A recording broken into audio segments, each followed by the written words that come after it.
and the blue gold dries in the back of your mind.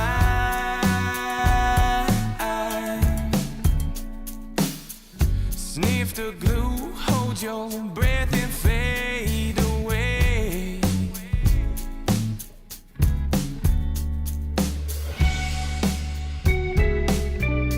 Tell me, what do you see? Baby, what do you see?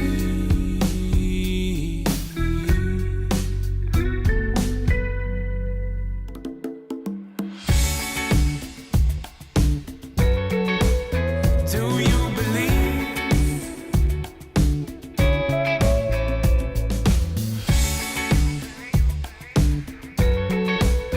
Do you believe?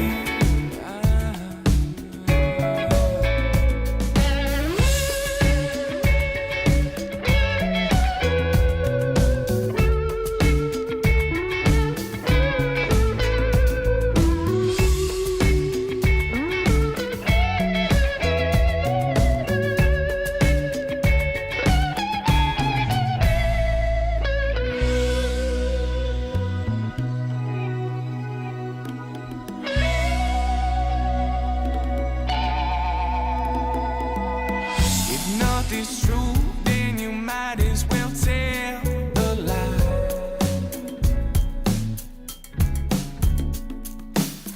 If lies are good, then it's up for you to decide.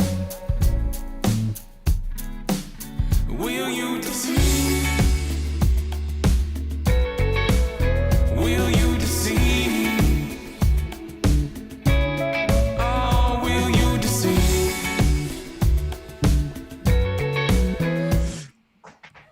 All right, Been a guys. long year. We are live for the second time today, this time with Matt. This is our Bitcoin doubleheader. Matt's drinking. David's drinking. I'm trying to work out later today because I'm a fat fuck and I'm not drinking until later. But we asked Matt to come back onto the show because last time Matt was on, it was about a year ago. It was the day that Donald Trump was tweeting about Bitcoin.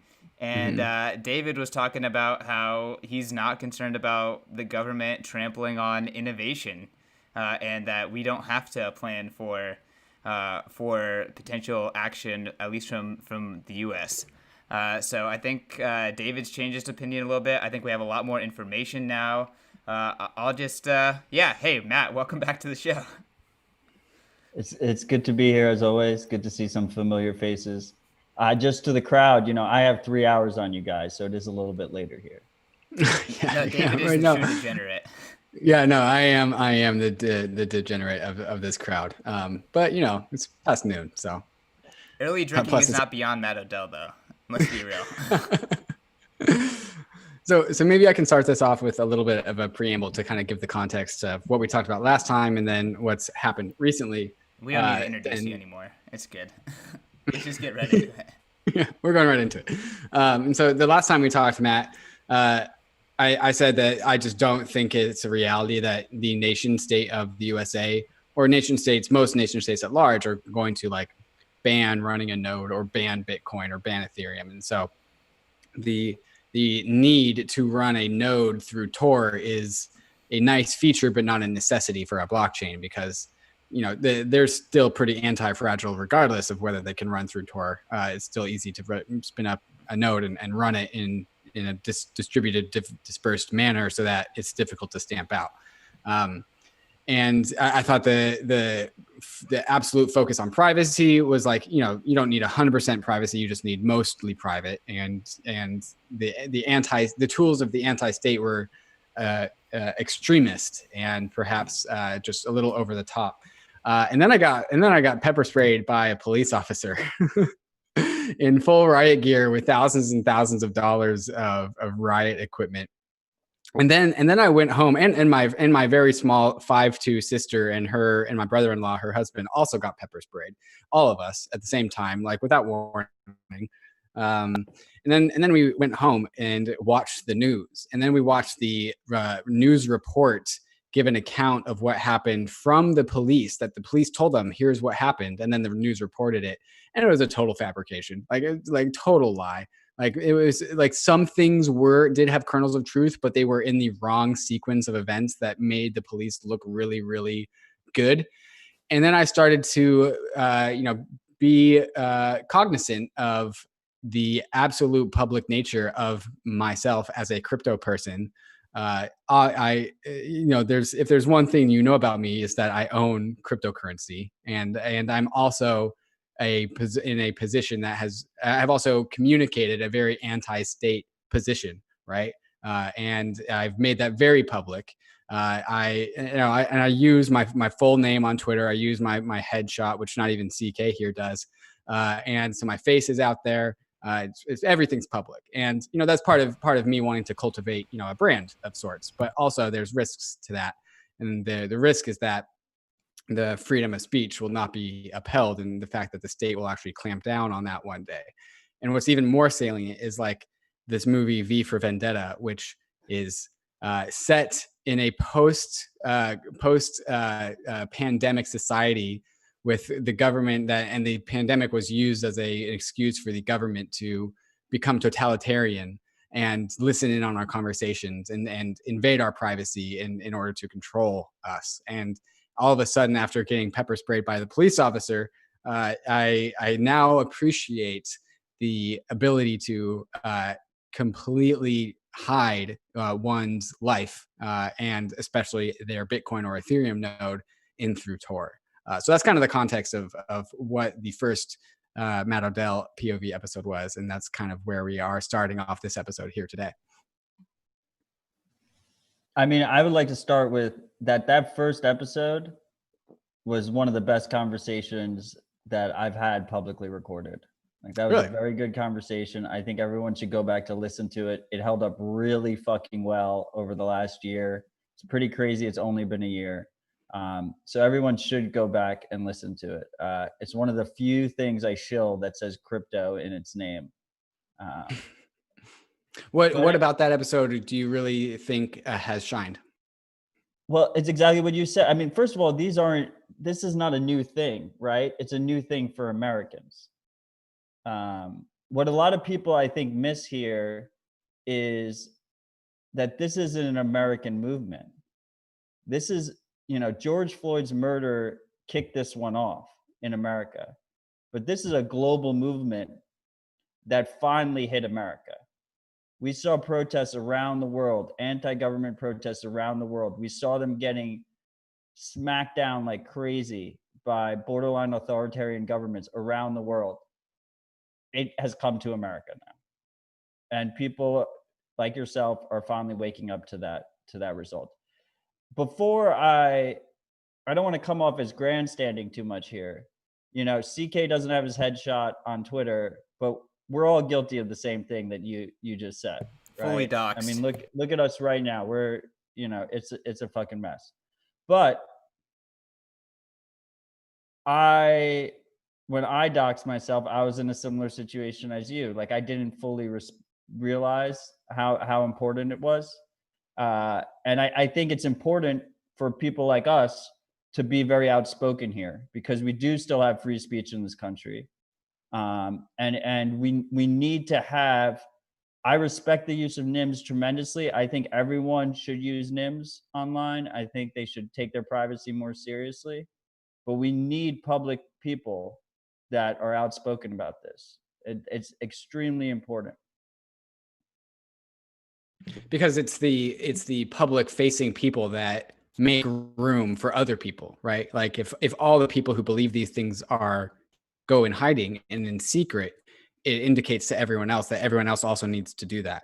And then we just retreat before we actually needed to retreat, right? And so like when I see totalitarianism in my home state of Seattle, I record it and I put it on my Instagram feed so everyone else can see it too.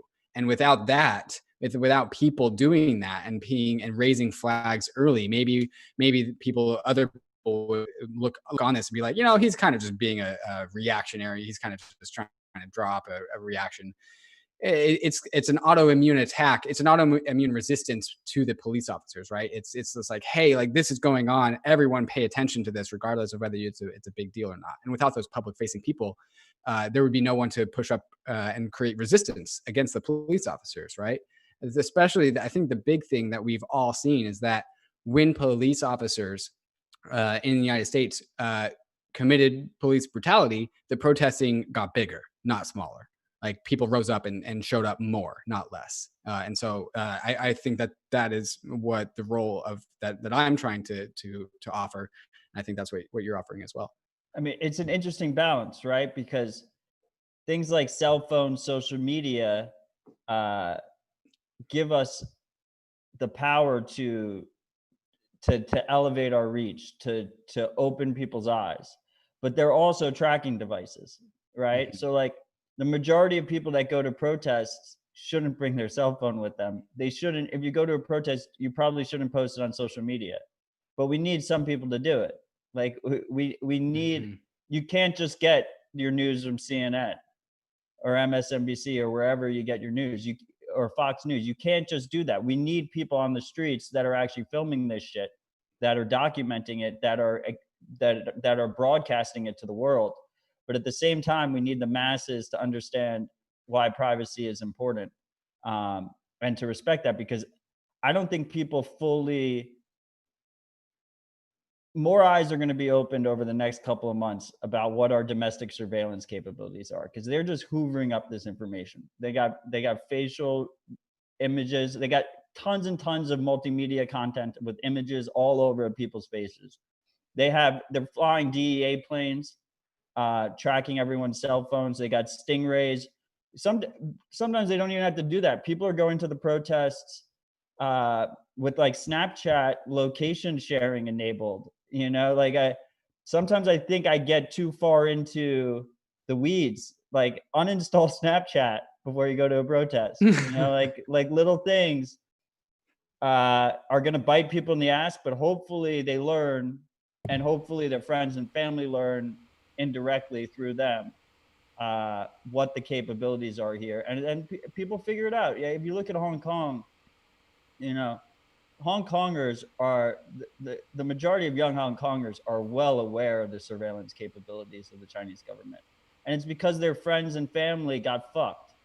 Like that's how they learned. They learned the hard way, and that's how the majority of people will learn here. But I try and stay optimistic. I think this can be seen as like a great awakening, that people are starting to finally realize what the capabilities are here, and we have the tools to at least make it more difficult, to make mass surveillance more difficult. So I think the big interesting thing that I've seen is that, you know, these protests started in Minnesota, and then the next day they were across the United States, and then the day after that they were across the United States even more, and then the day after that they were in Europe and Latin America and Russia, wherever. And it spawned a global protest revolution under the initial guise of Black Lives Matter. But I don't think anyone is really thinking that the Black Lives Matter protests are 100% of what composes these protests in like the UK, in Europe, in Latin America, right? Like they definitely are to some degree. Like in Bristol, we saw people throw over a statue into the water of a previous slave owner.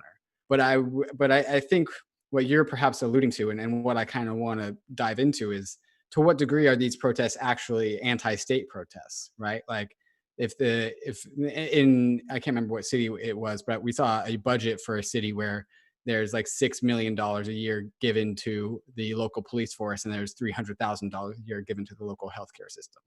And then there were protests in that city, right? And so, like, to what degree do you think that this is actually a anti-state system protest more than it is a Black Lives Matter system protest?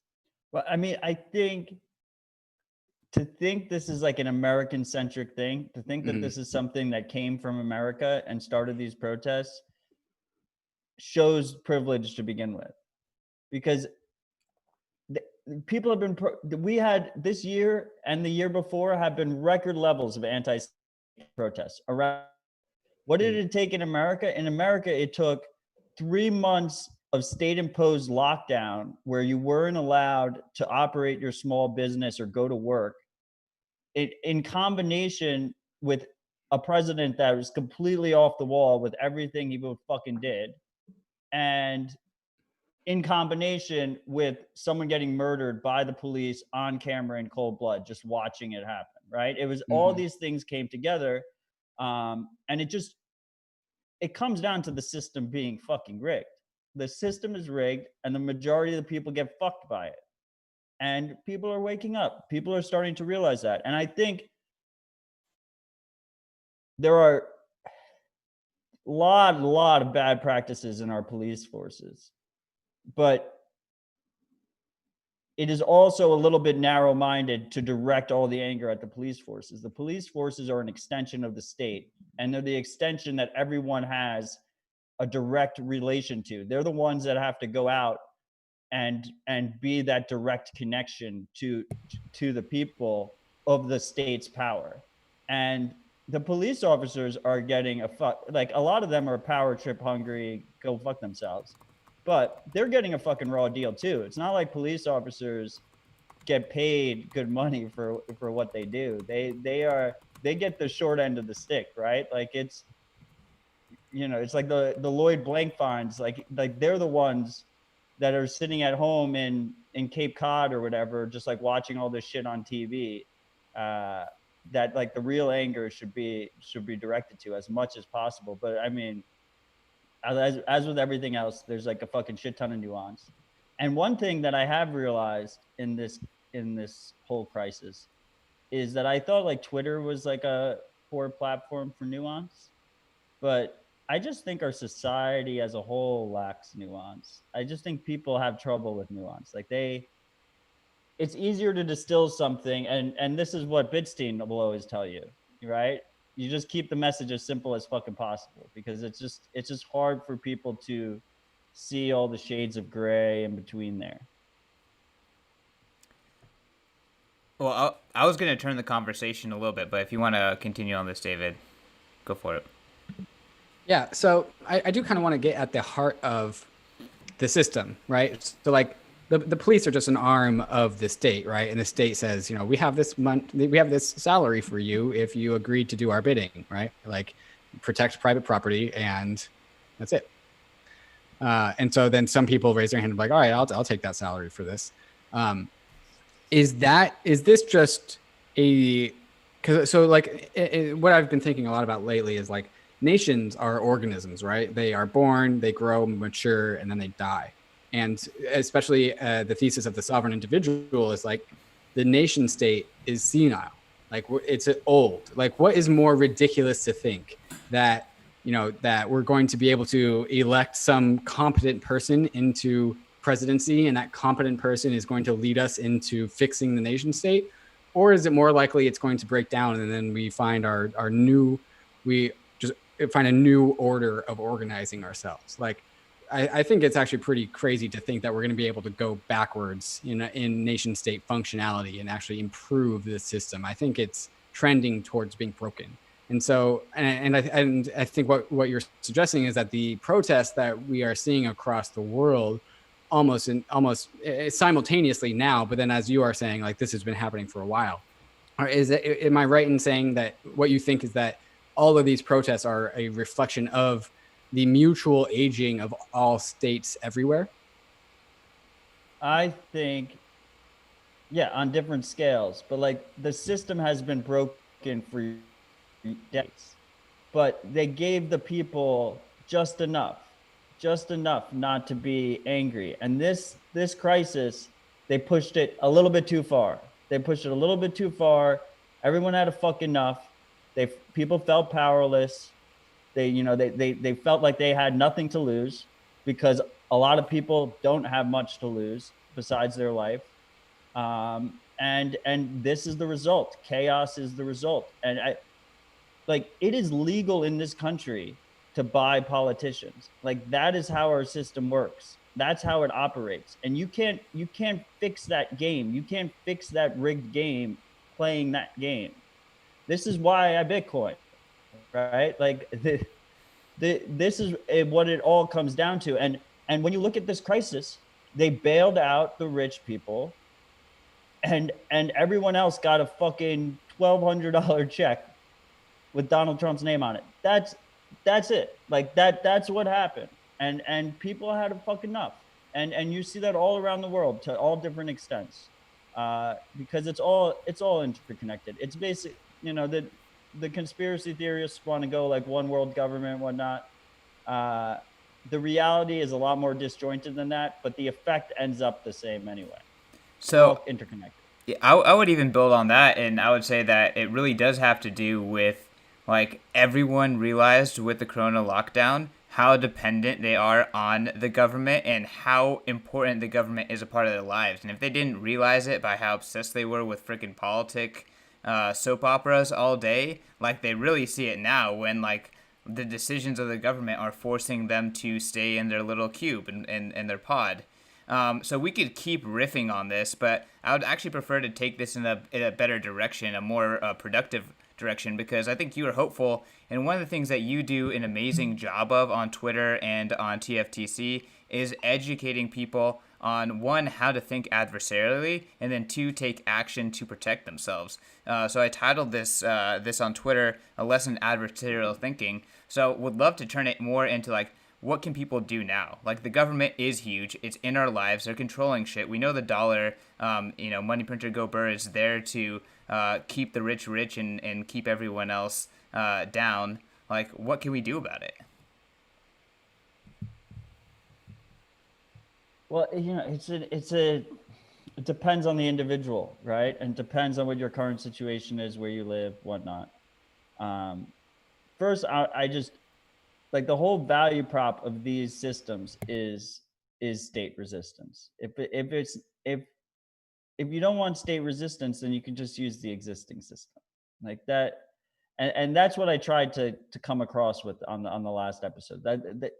That's the value. That's where the value lies. So you got to prioritize that. That's got to be the most important thing. When we talk about on a personal level, I mean, I said this earlier, right? Like, uninstall Snapchat. Like, your whole life shouldn't be on social media. Like, your whole life, like, our communications now, especially with this crisis, are increasingly digital. Most of the time you're not using encryption. So it's all just plain text out there. And from Snowden, we learned that they have facilities where they just log all this plain text conversation and they store it forever, because text files don't take up that much space. Just go make a text document on your computer and save it. It takes up fucking no space whatsoever. To the point where if they're recording our audio conversations, they probably aren't storing it as audio. They are probably transcribing it and then storing it as text. But anyway, we have massive databases filled with every single conversation you've had unencrypted. So should you use PGP? Yeah, you should use PGP. Is that fucking difficult to use? Yes, that's difficult to use. I completely understand that. So use Signal, right? That's a very good step to do. If you're not using Signal, I guess at least use iMessage. It's technically encrypted. Who knows like how well that works. Turn off iCloud backups. Yeah, because those are backup, unencrypted. but not for iMessage, at least, supposedly. I don't know. It's all closed source. But anyway, it's still better than a text message, right? It's still better than a text message. Use Signal, make that happen. But the big thing for 99%, and I'm a little bit guilty of this myself with Twitter, but it's the only social media account I have is Twitter. I don't have Facebook. I don't have Snapchat. I don't have Instagram. I don't have LinkedIn. I don't have any of that fucking social media. None of it. That's the first step. The first step is limit your social media, because people are just posting their whole lives there. And that's a mix of corporate surveillance and state surveillance. You have to realize that these corporations, once again, Snowden showed us this, they're extensions of the state. They are complying with all the orders of the state, and they have a business model documented.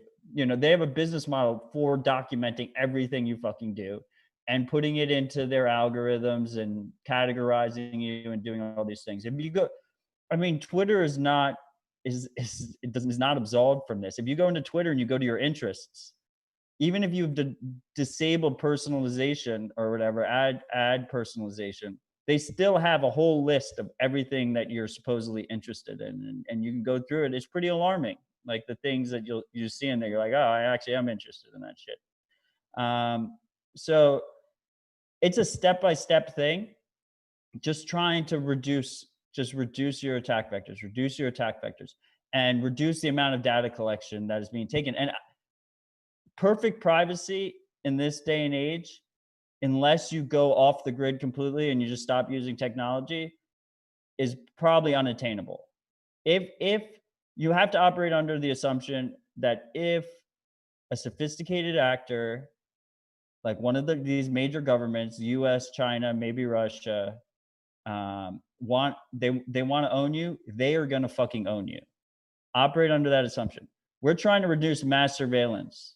You try and make it more difficult, that they can't just cheaply and easily with, these technologies, they're defensive technologies. Bitcoin encryption, Tor, they're defensive technologies. The idea is that you make it more expensive for an attacker to do mass surveillance. If they want all unencrypted conversations, it's not that difficult for them. It's super cheap. They just hoover it all up. But we can make it more difficult, more expensive, and that creates a sizable difference. You don't want a few people to have the ability to basically control large groups of people based on all of this private information, or information that you believe is private. That's when we start running into real significant issues. So like on that note, don't carry a phone with you as often. Your smartphone is a tracking device in your pocket. We say, I won't live in the pod. I won't get the chip. I won't eat the bugs. Like the phone is the chip. It's just not in us yet. It's in our pocket. But you're walking around with the tracking device, with the microphone, with the camera. You're purposefully uploading all of that information constantly to the internet. The cloud doesn't exist. It's someone else's fucking computer. And if you're going to use a phone that's more privacy oriented, right? I've been trying to shill graphene, which is a hardened version of Android. That's a sizable improvement. Is it perfect? No. But you can put it on a $300 phone. You can use a prepaid SIM card that isn't necessarily tied to your identity until they start doing SIM triangulation on you, figure out where you work and where you live. And it's an improvement. You're slowly moving in the right direction. But the two biggest things you can do is all important conversations, all conversations should just be end-to-end encrypted. They should just be end-to-end encrypted. We have the technology. Just install Signal. Signal's not perfect, but it's a huge step in the right direction. And then the second thing is like, stop using your phone as much. Just don't bring it out with you. If you go somewhere, you don't have to bring your phone with you. You don't need location services enabled. You don't need Google Maps to get where you're going. You can figure it out. So the tug of war that I always see with this is that, like, aside from how it's all an invasion of your privacy, it's also an improvement to your life's like UX, right? Like if you have more data about that, the algorithms can improve your life. And so like there's this one story of this guy in, maybe it was China, maybe it was Hong Kong or something. This is Singapore. It was Singapore. He arrived at the airport and the camera looked at his face, and he did not know that this was coming at all. He just found out that this is how it works. He shows up in the airport, the camera takes a picture of his face and tells him like, oh, you are this person, your gate is C7, so go to C7. And they knew that because like they knew that he's coming to the airport because he's got a goddamn ticket, and they knew who he was from facial recognition. And that was a really nice thing. It was like, oh, great. I don't even need to pull out my ticket. I can just go to C7. That's a significant like UX improvement. And, like the whole idea behind like Siri and I just triggered Siri. And Disable like, Siri. Don't have voice Siri. Recognition in your house. But right? It's little things. It's just, so I use Siri all the time. He'd be like, hang on, I have to mute my phone. Hey Siri, call my dad. Damn it, I just did it. And that's a really nice like improvement. Like I don't, it's hands free. Say It's really Alexa, nice. Matt. But like, like my mom uses Alexa all the time to add stuff to her grocery list. And so like this is beneficial to the UX of our life. At the same time, it's a cost of our privacy. And so like, I kind of want to hear from you, like what is, how friction filled is a privacy first life? Like I don't expect like, all these, Instagram chicks to really be compelled by this argument of living a privacy first life. However, they are also like the filler of society that doesn't really necessarily need privacy because they're not going to do anything offensive. But you understand my point. Well, they do offensive things all the time, and it's well documented. Not to the state. Yeah, not to the state. The whole thing is one big privacy versus convenience trade-off. Mhm. Privacy will always be more expensive, will always be more difficult, always be less convenient. Always, no matter what. The whole thing is one big privacy versus convenience trade-off. And we see that when you try and interact with Ethereum or Bitcoin privately. That's just how it is. But people should realize, like, you're paying Amazon to wiretap your house. Like, George Orwell was wrong about 1984 because the government's not installing wiretaps in our house. People are paying for them and then going to their friends and bragging about it. Mhm. We got people paying companies to send their DNA in. They're doxing their future relatives. They're doxing grandkids that haven't even been fucking born yet. They're giving up their privacy so that they can have that cool little chart that says where they're from and share it with all their friends, right? Like, oh, look, I'm like part Irish, I'm part this, I'm part that.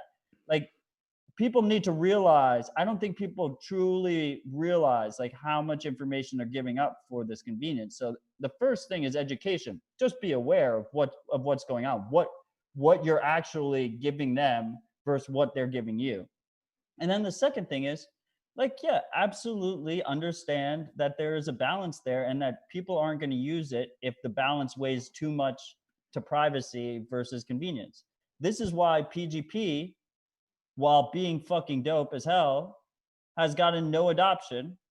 But iMessage, which is packaged directly into an iPhone that has worse encryption, is probably the most successful encrypted messenger we've ever seen, right? And then a little bit farther on the scale is Signal, which privacy heads, including myself, like, I don't love that it attaches a phone number. But why did they use a phone number as the identifier? They used a phone because it moves it a slightly more towards the convenience side.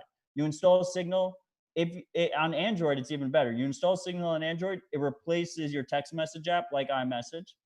And if they have Signal, it sends an encrypted message. And if they don't have Signal, it sends a regular text message, right? So it's important when you're looking at these different tools that we do have things that sit in that balanced spectrum where they are still pretty convenient. It is pretty convenient to use iMessage. It is pretty convenient to use Signal. It's easier to use a text message, sure, right? But it can't be completely inconvenient. If it's completely inconvenient, then we don't have the masses use it. If you don't have the masses use it, every time when you talk about privacy, you need a crowd. You need a crowd to hide among. If you have perfect privacy, but you're one of 10 people using that tool, like, you're one of 10 people using that tool, like, you don't have privacy. Like, you need to have the crowd to be among. And this is one of the it's about network effects. Yes, this is one of the reasons why I've been so much of a broken fucking record about using Bitcoin privately, because we need people to use it. You can't just have the people who are aware of it using it. We need as many people using it as possible. The more people who use this shit, the better. And things like Samurai Wallet, where it's like a fucking mobile app, and just a regular person can use that, and they can get some semblance of privacy. That's massive, right? Like, that's what we need. That on the UX side, we need things that are not terribly inconvenient that boost your privacy. Mm-hmm. Mm-hmm. Christian, do you have any comments? Yeah, I mean, like, I remember in the past conversation I think we had last week, you were saying that you've never been more hopeful by the reaction, finally, to all the draconian big government action that finally people are starting to wake up. I have Signal and Keybase on my phone, and both of which ping you, as well as Telegram. I have all three, and all of those ping you when your friends join it. And my phone is just like flying with new people joining Signal and stuff like that. So it does seem like, unfortunately, it took something of this magnitude for people to open up their eyes a little bit. But people are kind of opening up their eyes. Like, is this a lost cause, or do you think that there's a light at the end of the tunnel? Dude, if it was a lost cause, I would be on a ranch somewhere, and I just wouldn't be on Twitter. I wouldn't be on Twitter. I wouldn't be doing these live streams. I obviously think that we can make the world a better place here, right? Otherwise, I wouldn't be fucking devoting so much of my life to this. I don't make shit for money in this part of my life. Like, this part of my life, I do because it's my fucking protest, right? It's my way of trying to improve the world that my kids are going to grow up in, that my grandkids are going to grow up in. If I thought that wasn't the case, I would just fucking take my Bitcoin, hodl it, and just go into the fucking woods somewhere and never be heard from again. Like that, like my actions speak louder than my words in that respect. I think, and if we look at this crisis, the beginning of the crisis to me was super bearish. It was super bearish. They just told people to go into their homes, stay into their homes, and they couldn't work and they couldn't have a job, and fuck you. Like, I personally don't think like the state should have much welfare aspects to it where they're like helping people. But like, if the state's going to force you out of work, like it's their responsibility. Like, if you're going to say that there needs to be collective action to respond to a crisis, there needs to be collective action to protect the people at the same fucking time, right? And no one fucking stood up. No one said shit about it. Everyone just took it. They just fucking took it. And I think part of the reason was the people who would usually stand up realized the potential possibilities of the coronavirus before the government started imposing stuff. So they had all made their plans to like try and get out of society a bit, myself included, before these restrictions came into place. So there was less pushback than otherwise would have happened. But it was super bearish. Like, people just fucking took it. So to see people actually say enough is enough, like, that is, at the end of the day, the most bullish fundamental. I mean, it fucking sucks to see the state just respond by stomping on it. Like, they could have been more tactful about it, but at least in that situation, we do have like a touch the stove. People, you learn the most in pain. It's the unfortunate reality. That's just what it comes down to. It's like the worst told you so ever. Like, I don't want this told you so. Like, this is not how I was hoping it was going to go down. But if that's the case, that's the case. And I can't help but be optimistic. At the end of the day, I'm bullish on humanity. That's what it comes down to. I just think people figure it out. I think people, the overwhelming majority of people, aren't idiots. In reflection of this crisis, I actually think of all ways that the truth came to the forefront, as in like the state's authoritarian, totalitarian state, the state of the totalitarianism of the state, and all of the other weaknesses in society at large, like what we've been talking about in this podcast. The coronavirus is actually kind of the softest way for that to have come to the forefront. Like, turns out the virus isn't all that big of a deal. Like, some people will say TBD, we're not totally sure yet. Too early to tell. Other people are totally convinced that the virus is actually not that big of a deal. Lack of nuance. Lack of nuance, right? Yes. But at the end of the day, I think what we know for sure is that the coronavirus crisis will not be remembered as a healthcare crisis. It will not be remembered as a pandemic. It will largely be a story of how institutions reacted to it. How the stock market is at all-time highs, like 3 months afterwards, for some fucking reason. Not if you price it in gold. Not if you price it in gold, right? Why are we pricing companies in shitty money? It makes no sense. Yeah. I would actually love to get my roommate on here to talk about that because he has opinions on that. Yeah, I've been in a chat with Hunter, and I've been dropping Preston Pish's tweets about pricing stocks in Bitcoin, and he just lolls at it every time. But He's at the been same giving time, me an earful about it. he's also going leverage long on the stock market right now. So you know, there may be differences in opinions on how to deal with the situation. Right. And like it's weird that all of a sudden the stock market has turned into what was that Barstool Sports guy who is just playing the game? Portnoy. Yeah, Right. Davey Day Trader. And he's getting a ton of attention. Like that's weird that's happening right now. Like all of a sudden the stock market is replacing people's need to have like sports leagues and is instead now the entertainment of just like, oh, it's just like it's just like watching a poker game now. It's just like, oh shit, what did he draw? Oh, he got 2 aces. Oh damn, like the Fed's pumping. And it's turned into a farce. It's turned into an absolute farce. It was always a farce. And now everyone knows it. It's the same thing as with the Romans, right? You had the Colosseum to keep the people placated, right? This goes back to what I said earlier, right? The people always had enough to just get by and like not cause any issues. And when you take away their distractions, you take away sports, you take away all these things, you take away the little bit amount of money that they were able to scrape by just to keep up with the system. This is the result. This is what happens. And like, yeah, it's exactly what you said in regards to Portnoy and a lot of other sports gamblers. They're gamblers. They like gambling. You know, I'm a gambler. I like gambling. That's one of the reasons I discovered Bitcoin to begin with. You know, it's like the ultimate gamble.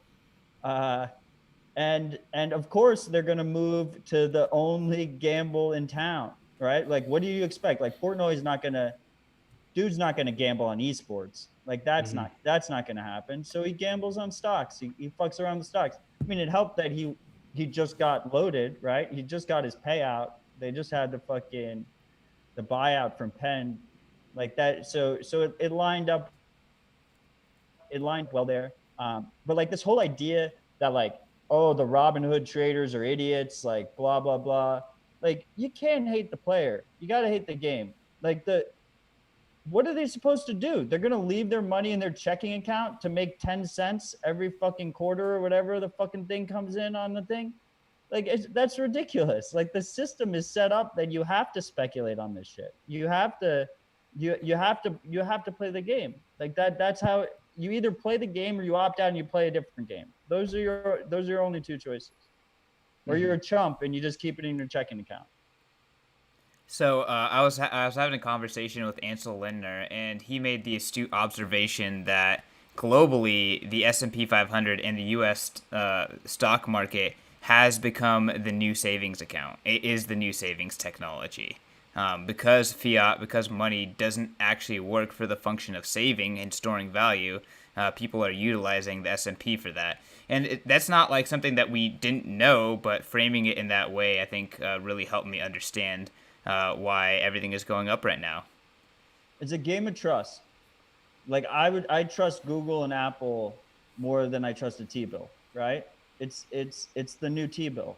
Is you take one of these stocks that's flush with cash, that is relatively recession resistant, that has long-term horizons, you know, and all of a sudden that's the safe haven, right? I mean, obviously I'm biased. I think Bitcoin's the safe haven.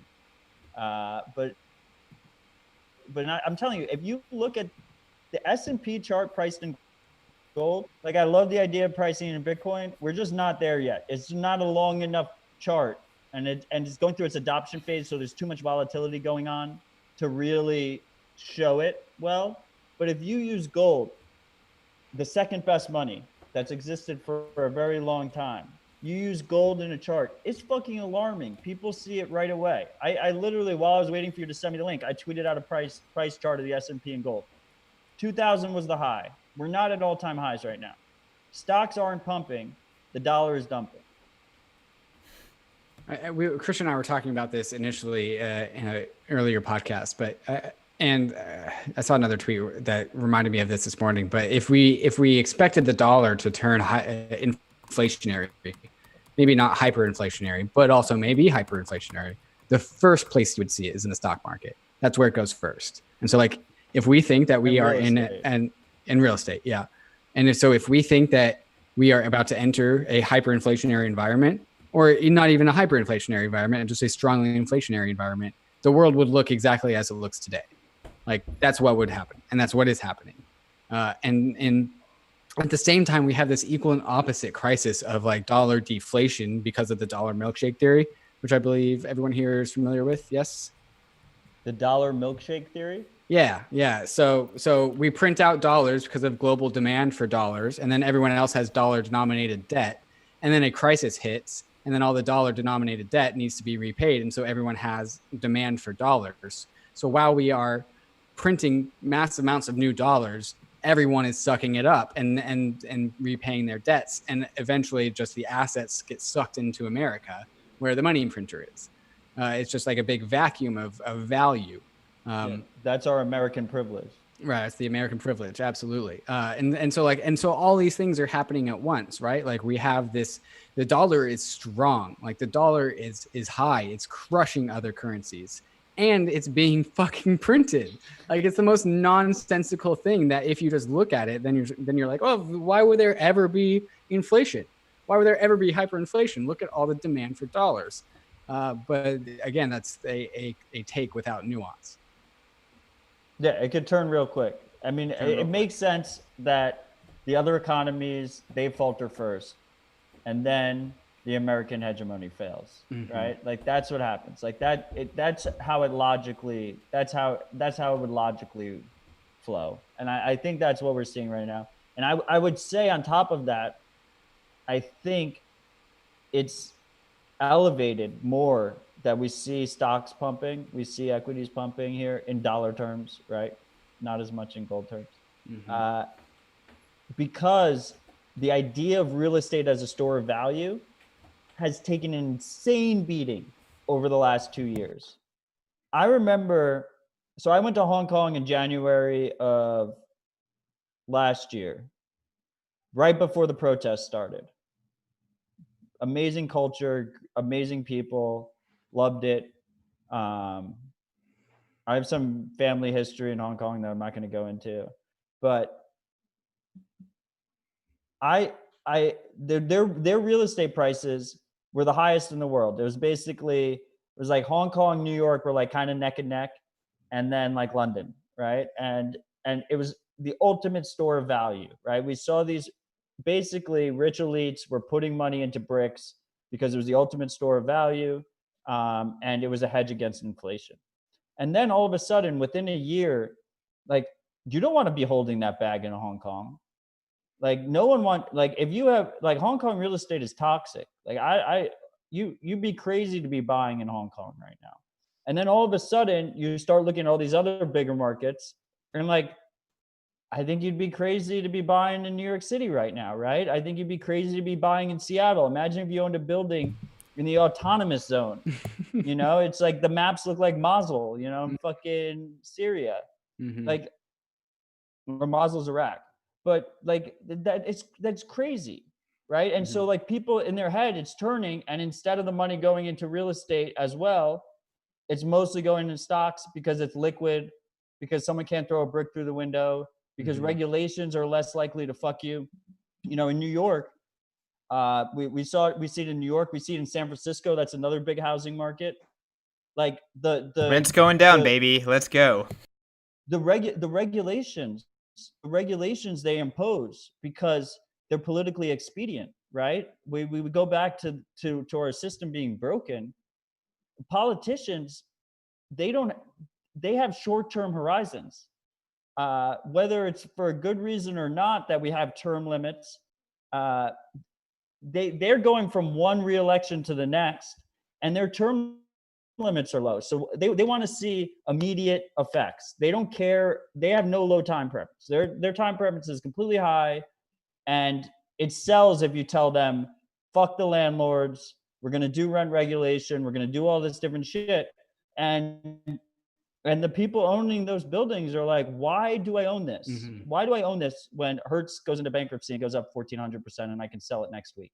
Right? Like, why is this my store of value? So we're seeing a seismic shift there in terms of real estate being treated as a store of value at the same time. So, and equities are very liquid. You can sell, you can buy and trade those pretty easily. You don't have the regulatory issues. You don't have those local regulatory issues. So of course asset prices are going to pump in shitty money too. Gotta remember that.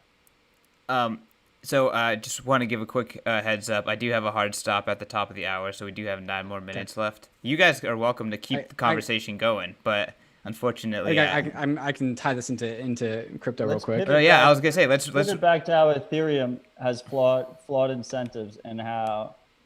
Okay. All right. Well, yeah. Let's go into it. I was gonna say before we get into that, I was gonna say what you've been framing here could not make me more bullish on Bitcoin.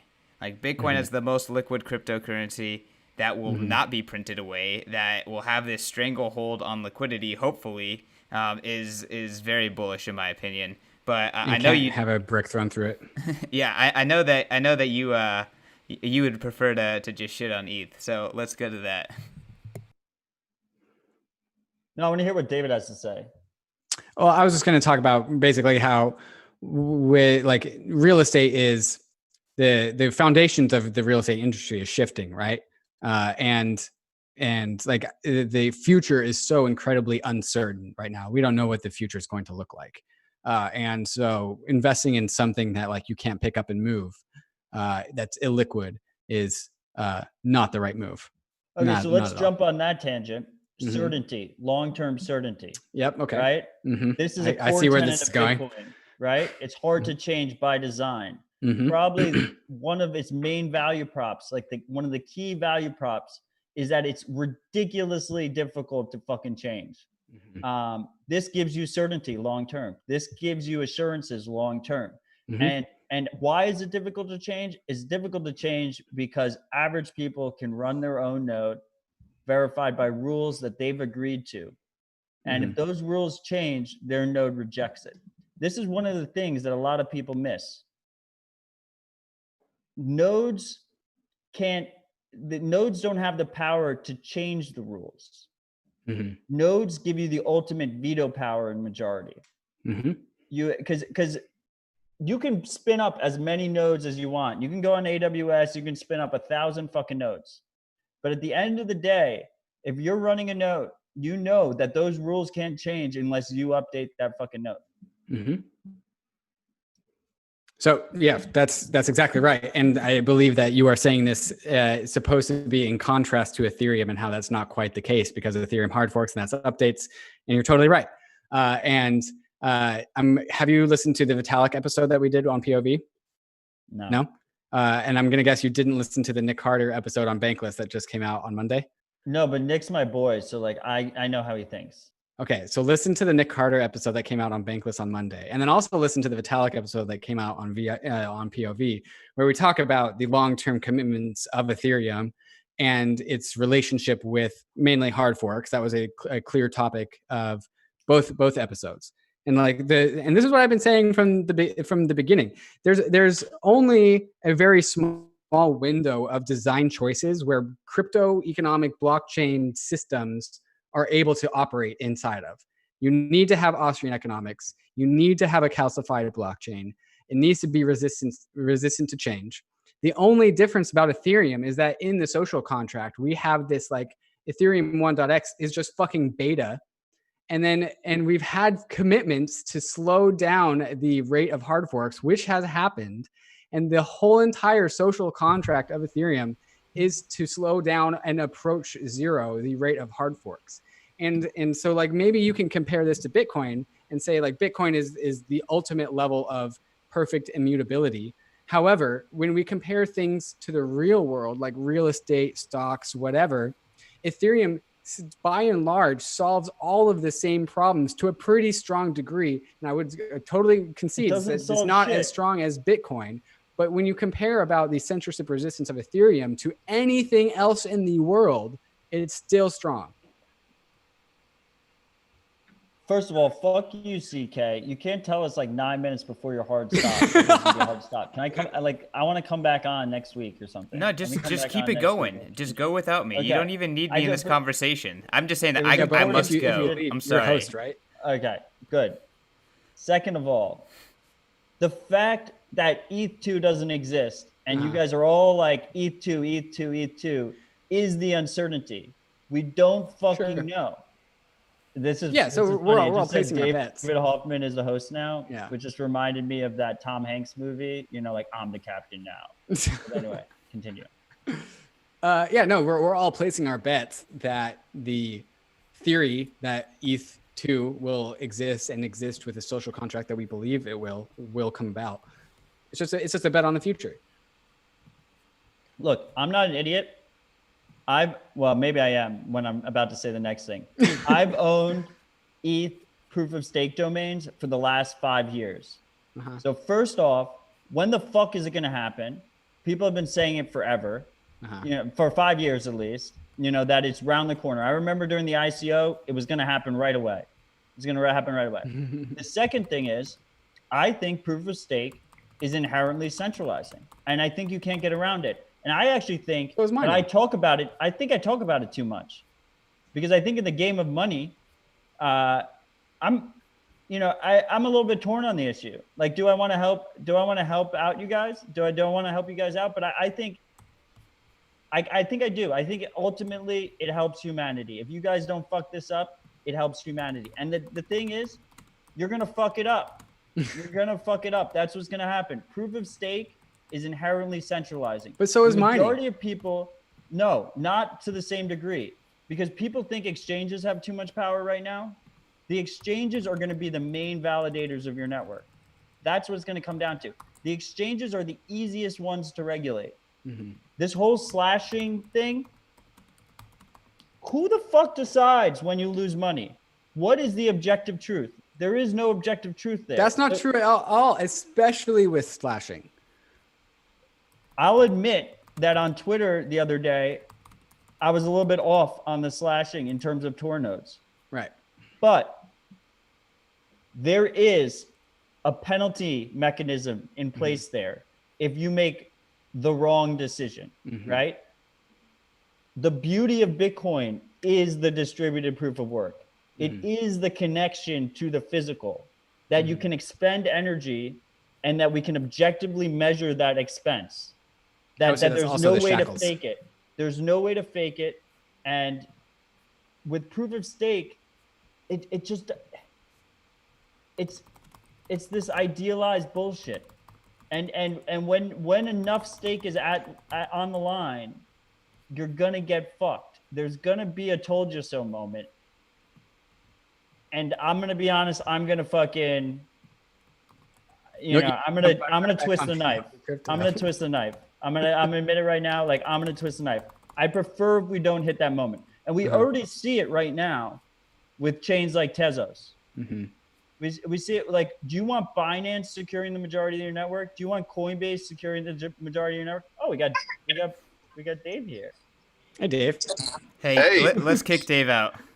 All right. Sorry. We got a new link, Dave. Sorry. All right. Catch you later. He's great. I was just on with him the other day. I have to work, guys. I'm sorry. All right, we should wrap this up. No, you guys keep going. I'm dispersing a new link. You want Binance to secure your network? Well, so that's why we have mechanisms that don't need centralized exchanges. Like, we need on-ramps, but we don't need centralized exchanges. It doesn't matter. It doesn't matter. We don't even have staking. We don't even have staking, and Coinbase has 1 million Bitcoin. And people, it's the right, because Bitcoin, same trade-off. Because Bitcoin requires the link to the physical.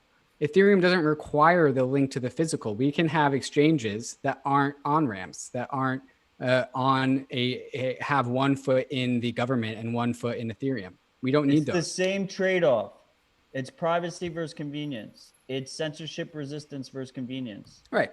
The UX UI experience, Christian, of decentralized exchanges, Ethereum is fucking phenomenal. It's so stellar. I prefer the UI of Uniswap to anything else. It doesn't matter though. it doesn't look at if you look at Tezos is really the best, I think is the best working example right now.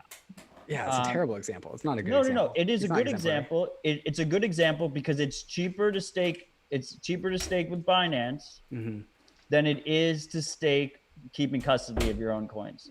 Tezos has a built-in mechanism where you can delegate out and keep custody, right? Like Ledger has built it into their fucking device. You can do Ethereum it has very not built that in. That will But- not be a part of the Ethereum. But I'm block. just saying, Ledger did it. That there's an integration there with Ledger that made it super easy to maintain custody, and and stake out to a delegator. But you keep custody at least, right? Binance is cheaper. Right. If you delegate through the Ledger model or whatever, it's like 6% or 8% or whatever the fuck it is. I think Meltem charges like 15%. But if you go to Binance, 0. Right. And why?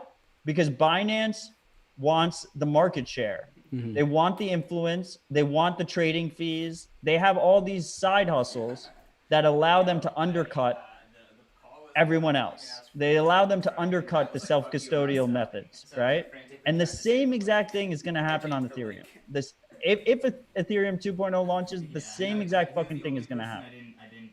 So there are quite a number of fundamental differences between the Ethereum proof of stake and the Tezos proof of stake. First off, there's no built-in delegation. And it's also the infrastructure and funding around self-staking is already rich, right? Like there's already elegant UI UX applications for you to download on your computer that are sexy. Like then they already trump some of the best like software that the Ethereum killers have been able to develop, and it's just on testnet. And we won't really know until this really goes live. But the whole design ethos of Ethereum is that you can stake on a laptop, or some time or a Raspberry Pi or some little DApp node computer that you just run at home. Or you could also do something with like Bison Trails, where you have a third party custodian that operates like a multi-sig, where you run your own node, but it's their computer on their network, but you still have the you still have your own custodianship, and it's your own node, and so it's not AWS. And all of these design decisions, that all the criticisms that you're bringing up, are things that the Ethereum research team and the different client teams and the different implementers all are aware of and think about. Like these are all solvable problems. No, because Binance can still undercut you. I don't even need to know any of this shit. And I admit I don't. Okay, but I also admit that it's fucking exhausting trying to pay attention to it on an unlaunched network. That's fair. That is fair. Yeah. We can have this conversation again whenever the fuck it launches, and we can continue the conversation at that point. But I'm telling you, no matter what, CZ is going to be able to undercut you because he gets to sell value-added services. It's the same reason Gmail is fucking free, right? The internet was built. I mean, email was built as a distributed protocol. You could run your own mail server. The majority of people are running Gmail. Why are the majority of people running Gmail? Because they're able to offer a superior service for free because they harvest your fucking information and they have influence. And the spam is a big thing. Like if you operate your own mail server, there's a good chance you end up in Gmail spam. But if you get a Gmail account, you're not going to end up in the spam folder if you send an email to someone. So no matter what you do, it's unavoidable because CZ wants you to go leverage on his fucking exchange, and he's going to make money off of the side hustle. He's going to make money from the side fucking things. And then when it comes down to it, I know Ethereum people know I'm right in terms of exchanges being the easiest to regulate. This is why there's been so much focus on decentralized exchanges, so-called decentralized exchanges. Because they realize like the centralized exchanges are perfect targets. They have bank accounts. They have known actors. They're fucking rich people with things to lose. Well, I would say it's because of all the centralized exchange hacks more as the biggest thing. No. That's the common misconception. It's really regulatory arbitrage. Well, like, it's the main protection advantage from the exchange operators if they create an exchange that is non-custodial. I don't think so. I think the main advantage, I think if you look at every major exchange, you go through in the history of so-called, if you go through the history of Bitcoin, right? Every major exchange, the one that has been the biggest by volume, has been no KYC. It's a regulatory play. Right. And this is what the failed DEXs have missed. They think that they could have a DEX that's non-custodial, that has KYC, and we're cool. You know, people will use it. That's not the case. It comes down to regulations, and it comes down to regulatory resistance. And these exchanges, you can't escape for that long. We had Bittrex, and then they sold and went legit. Dropped off a cliff. We had Polo, they sold and went legit, dropped off a cliff. Now we have Binance. Binance is shotgun KYCing people. You really can't use Binance without KYC at this point. Like they do it in name only, but like when it comes time to withdraw, you'll probably get KYC. You'll probably get a shotgun KYC there. And but CZ understands the value prop of non-KYC, which is why he doesn't, and it's unethical, but it's why he doesn't do it until you try and withdraw, right? It's why he doesn't hit you with it until it comes time for that, where he's holding your money hostage, which is fucked up in itself. But he understands that. And I think, you know, look at BitMEX. You think BitMEX would have no volume whatsoever if it had KYC? Zero volume. I mean, some volume, but like minimal volume. If it had KYC, it wouldn't have that kind of volume. That's the value prop of DEXs. And that's why exchanges are the main regulatory target. They're just, if you're a big exchange, you're the fucking big target. And imagine that big exchange is also 40% validator of your network. You just, you know, you're just fucked. There's nothing you can do there. Right. And this is like the common Bitcoiner criticisms of Ethereum. We have all these solutions that are just in theory, right? But I would say that also the Bitcoiner criticisms of Ethereum are also in theory. And we just won't really know until the day actually comes. But yeah, so that's why I'm recording all of mine. So then I get to, you know, I get to grandstand about it when it happens. Yeah. And So I don't want to. I'd prefer not to. You know, like I'd prefer if you guys just didn't go down that route. Like it's too late. Ship sailed. Distributed proof of work is the innovation. That's the innovation. It is amazing to me that it's 2020 and people still think like proof of work is the problem that needs to be solved. I do not think that. I personally do not think that. However, plenty of Ethereans do. That is for sure. That's for sure. Matt, we should probably wrap this up. So it's been an absolute blast having you on your second appearance to POV Crypto. For those listeners who didn't check out the first episode, definitely please do. It's a great prelude to this one, but I guess you've already listened to this one now. Matt, do you have any message for our listeners? Where can they find you? Where should they go to hear more about your thoughts? We have a podcast, Tales from the Crypt. Search in your favorite podcast app. All my links are at mattodell.com. So they're easily accessible. I have some resources there as well. If you're a Bitcoiner, btcprivacy.org is a great place to get started on Bitcoin privacy. Delete your Snapchat, delete your Facebook, delete Coinbase. Just care about your privacy. It's fucking important. Awesome. Thanks, Matt. You guys can follow the podcast at POV Crypto Pod. You can follow me at Trustless State, both on Twitter and on Medium. And you can follow Christian at CK_snarks. All right. Thanks, everyone. Cheers. Oh, shit. How do I stop recording if it was Christian? Oh, I don't even know. Classic Ethan. Well, he's still recording. I think we just have to end the meeting. Please stop all trading. Oh, okay. All right. He's gone.